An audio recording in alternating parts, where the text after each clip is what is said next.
دشمنوں کو قتل کرتے رہے اور آگے بڑھتے رہے۔ ایک دشمن کے وار سے دایاں بازو کٹ گیا تو جھنڈا بائیں بازو میں پکڑ لیا۔ دشمن نے بایاں بازو بھی کاٹ دیا۔ آپ نے جھنڈے کو اپنے بچے کھچے بازوؤں کے سہارے سنبھالے رکھا، گرنے نہیں دیا۔ اس نے تاک کر تیسرا وار کمر پر کیا، آپ لڑکھڑائے اور زمین پر گر گئے۔ اس طرح آپ بھی شہادت کے رتبے پر فائز ہوئے۔ ان کے بعد نبی کریم صلی اللہ علیہ وسلم کے ارشاد کے مطابق سیدنا عبداللہ بن رواحہ نے جھنڈا سنبھالا۔ یہ بھی بہادری اور جواں مردی کے جوہر دکھاتے ہوئے شہید ہو گئے۔ مسلسل 3 جرنیلوں کی شہادت کے بعد مسلمانوں کے حوصلے پست ہوتے محسوس ہوئے۔ لشکر اسلام کا جھنڈا گر چکا تھا، ہر طرف پریشانی کا عالم طاری تھا۔ مجاہدین یوں بھی تعداد میں بہت کم تھے۔ ایسے نازک وقت میں سیدنا ثابت بن ارقم نے جھنڈا اٹھا لیا اور بلند آواز میں بولے، اے بھائی خالد بن ولید، مہربانی کر کے اس جھنڈے کو آپ اپنے ہاتھ میں لے لیجئے۔ اس مشکل ترین وقت میں آپ ہی قیادت کا فریضہ سر انجام دے سکتے ہیں۔ اس پر سیدنا خالد بن ولید نے فرمایا، آپ جھنڈا اپنے پاس رکھیے، آپ مجھ سے افضل ہیں، آپ نے غزوہ بدر میں بھی حصہ لیا ہے، لہذا لشکر اسلام کی قیادت آپ کا حق ہے۔ ان کی بات سن کر ثابت بن ارقم نے کہا، میدان کارزار میں اپنی جواں مردی کے جوہر دکھانے میں آپ سے بہتر اس لشکر میں کوئی نہیں۔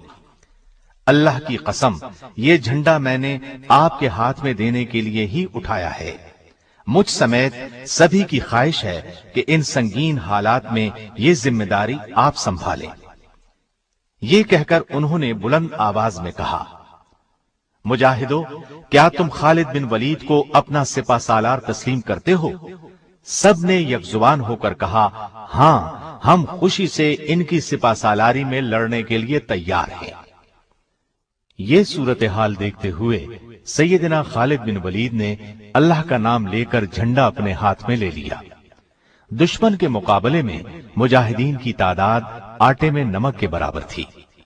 مجاہدین کی کمان ہاتھ میں لیتے ہی سیدنا خالد بن ولید نے یہ حکمت عملی اختیار کی کہ چند گھڑ سواروں کے ذمے یہ کام لگایا کہ لشکر سے پیچھے ہٹ کر صرف گھوڑے دوڑاتے رہیں۔ انہوں نے جب یہ کام شروع کیا تو وہاں گرد و غبار اٹھنے لگا۔ رومی لشکر یہ صورت دیکھ کر خوفزدہ ہو گیا۔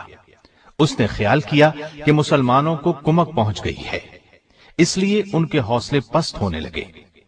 خالد بن ولید نے اپنی فوج کو پیچھے سرکانا شروع کیا اور بڑی احتیاط اور حفاظت سے اپنے لشکر کو دشمن کے نرغے سے نکال لائے، ورنہ اسلامی فوج پوری طرح رومی فوج کے نرغے میں آ چکی تھی۔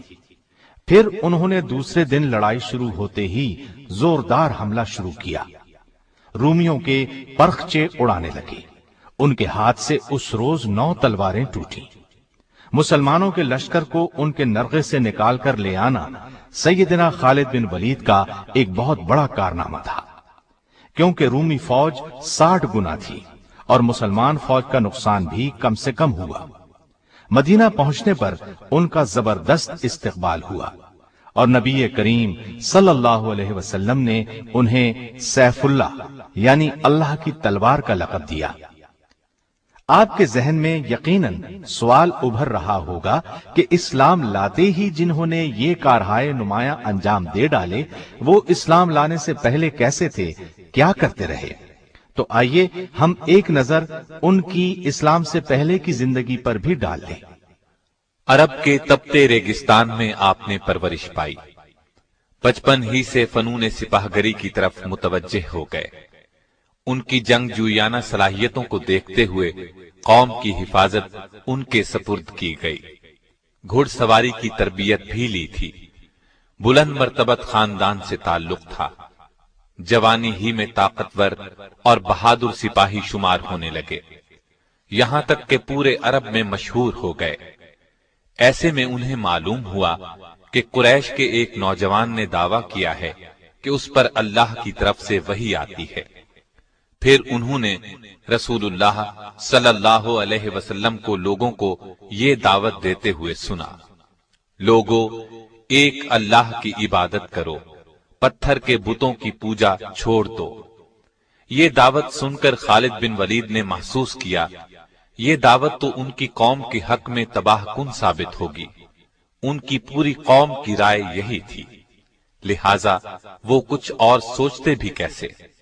انہوں نے خیال کیا نیا دین تو ان کی سرداری کو ختم کر دے گا، لہذا وہ بھی قوم کے ساتھ اسلام کے خلاف ڈٹ گئے، دین کی اشاعت کو روکنے پر تل گئے۔ انہوں نے مسلمانوں کے خلاف کئی جنگوں میں حصہ لیا، انہیں بہت نقصان پہنچایا، اس کے باوجود انہیں یہ محسوس ہوتا رہتا تھا کہ قریش چاہے کچھ بھی کر لیں اسلام کی دعوت کو روک نہیں سکیں گے۔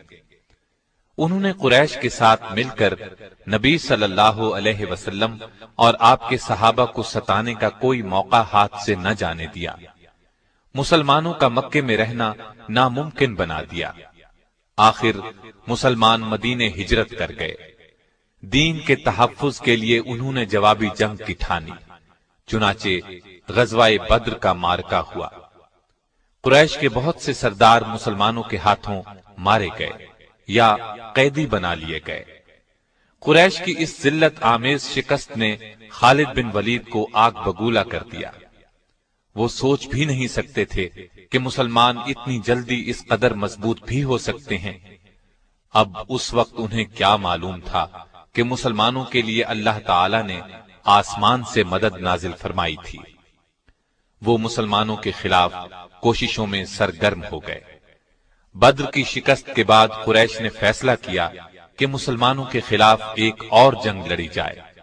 اسلام کو مٹانے کے لیے 3000 کی فوج تیار کی، ساز و سامان سے اس فوج کو لیس کیا گیا اور ارد گرد کے قبائل سے مسلمانوں کے خلاف دشمنی کا معاہدہ کیا۔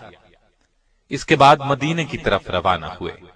احد کے مقام پر مسلمانوں سے سامنا ہوا، جن کی کل تعداد 700 تھی۔ اس لڑائی کا حال ہم بیان کر ہی چکے ہیں، اس میں ان کے جوہر کھل کر سامنے آئے تھے، لیکن قریش نے اس موقع سے فائدہ نہ اٹھایا۔ اس طرح مسلمان پھر پاؤں جمانے کے قابل ہو گئے۔ یہ دیکھ کر خالد بن ولید نے تہیہ کر لیا تھا کہ عرب کے دوسرے قبیلوں کا تعاون حاصل کر کے مسلمانوں کی دعوت کا یکسر خاتمہ کر دیا جائے۔ چنانچہ انہوں نے عرب قبائل کے 10,000 افراد کا ایک بڑا لشکر جمع کیا۔ اسی لیے اس جنگ کو جنگ احزاب کہا جاتا ہے۔ احزاب عربی میں حزب کی جمع ہے، جس کے معنی گروہ کے ہیں، یعنی اس موقع پر سارے اسلام دشمن گروہ اور قبیلے جمع ہو گئے تھے۔ عرب قبیلوں اور اسلام دشمن طاقتوں پر مشتمل اس لشکر نے مدینے کی طرف پیش قدمی کی۔ خالد اور قریش کے دوسرے لوگوں نے طے کیا تھا کہ وہ مدینے کو لوٹ لیں گے اور مسلمانوں کو غلام بنا کر مکے واپس لے جائیں گے۔ خالد بن ولید کو اس بات کا علم نہیں تھا کہ جنگ احد میں مسلمانوں کی شکست کا سبب کیا تھا۔ 50 سواروں میں سے بعض نے رسول اللہ صلی اللہ علیہ وسلم کی ہدایت پر عمل نہیں کیا تھا، اسی کا نتیجہ شکست کی صورت میں نکلا تھا۔ یہ لشکر مدینے کے مضافات میں پہنچا تو خالد بن ولید اور ان کے ساتھی یہ دیکھ کر حیرت زدہ رہ گئے کہ مسلمانوں نے شہر کو بچانے کے لیے اس کے ارد گرد ایک چوڑی خندق کھود لی ہے۔ خالد ایک تجربہ کار جنگجو ضرور تھے، لیکن یہ عسکری تدبیر ان کے لیے بالکل نئی چیز تھی۔ ان لوگوں نے بار بار خندق پار کرنے کی کوشش کی، لیکن ہر بار ناکام ہوئے۔ مسلمان پوری طرح چوکس تھے، جس طرف سے بھی خندق پار کرنے کی کوشش کی گئی مسلمان آڑے آئے اور ایسے ہر دشمن کا صفایا کرتے رہے جو خندق پار کرنے کی کوشش کرتا تھا۔ محاصرے کو جب 1 ماہ گزر گیا اور کچھ بن نہ پڑا تو خالد بن ولید مایوس ہو گئے۔ انہیں یقین تھا کہ مسلمان ہتھیار نہیں ڈالیں گے۔ پھر اللہ کے حکم سے تیز آندھی چلی، اس نے کفار کو تتر بتر کر دیا، خیمے اڑا کر رکھ دیے۔